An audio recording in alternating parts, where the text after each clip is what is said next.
আসসালামু আলাইকুম ওয়া রাহমাতুল্লাহি ওয়া বারাকাতুহু। আশা করি আল্লাহর রহমতে আমি আপনি দুজনেই ভালো আছি। তো আজকে আমার মন থেকে কিছু কথা বলবো। কথাগুলো হচ্ছে,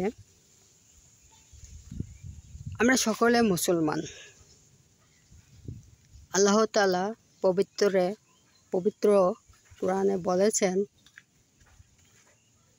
পৃথিবীর সকল মুসলমান একে অপরের ভাই ভাই। এই একে অপরের ভাই ভাইয়ের মধ্যে মুনাফিক শব্দটি এসেছে কোরআনেও। আমরা কোরআনে 3টি বিষয় মুনাফিকের লক্ষণ দেখতে পাই। এক হচ্ছে, কোরআনে নয়, একটি হাদিসে রাসূল সাল্লাল্লাহু আলাইহি সাল্লাম মুনাফিকের 3টি লক্ষণ বলে গিয়েছেন।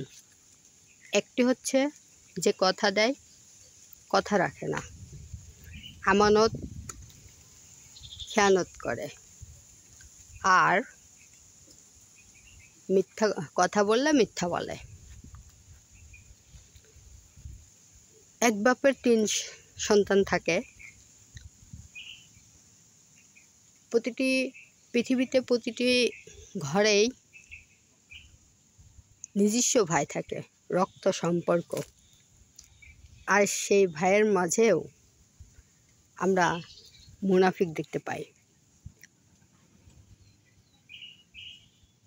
রক্ত সম্পর্ক ছাড়া মুসলিম জাতি সকল পুরুষ একে অপরের ভাই। এদের মাঝেও মুনাফিক চলমান করে। তবে রক্ত সম্পর্ক ভাইদের মাঝেও মুনাফিক থাকে অধিক।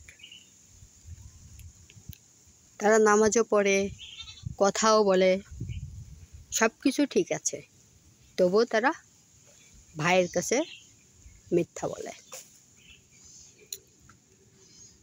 তারা ভাই ভাই এক কথা বলে, আবার সেই ভাই অন্যের কাছে আরেক কথা বলে।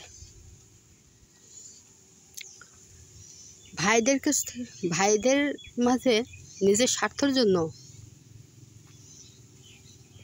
কথা ঘোরাইতে পারে, আবার নিজের স্বার্থ হাসিল হয়ে গেলে অন্যের কাছেও কথা ঘোরাইতে পারে। আবার ধরেন, যে অন্যায় করে সেও বলে, আমি অন্যায়কারী নই, আমি অন্যায়কে কখনো প্রশ্রয় দিই না।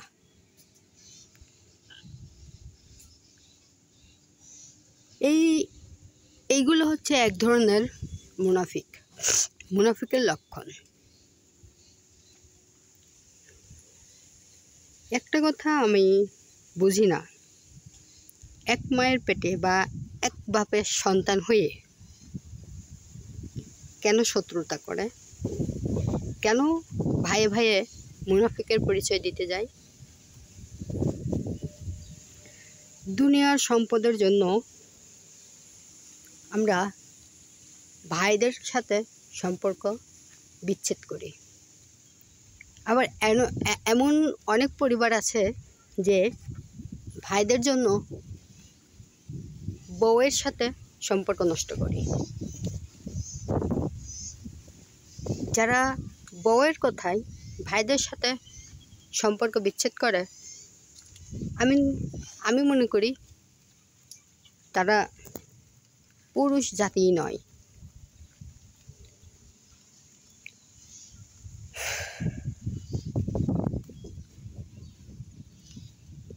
বড় ভাই সে হচ্ছে বাপের তুলনাময় গার্জেন। তাই বউকেও সামাল দিতে হবে, ভাইদেরকেও সামাল দিতে হবে। ভাই বোনের মাঝে এমন সম্পর্ক গড়ে যেন না ওঠে, যেন সম্পর্কটাই বিচ্ছেদ হয়ে যায়। পরিচয় যাতে আমাদের দিতে ভয় না করে যে হ্যাঁ ওইটা আমার ভাই।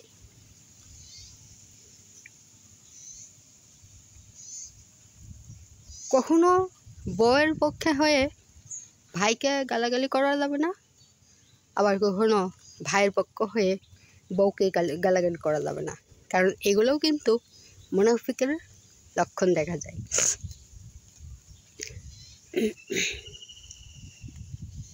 আর এই রকম অল্প অল্প এবং আস্তে আস্তে করে নিজের ঈমান নষ্ট করে দেওয়া হয়ে যায়। দুনিয়াতে মনে হয় এরকম কথা বলাতে আমার সংসার, আমার ভাই, আমার বউ দুজনেই ঠিক থাকছে, এতে আরো সওয়াব হচ্ছে। আসলে তা নয়।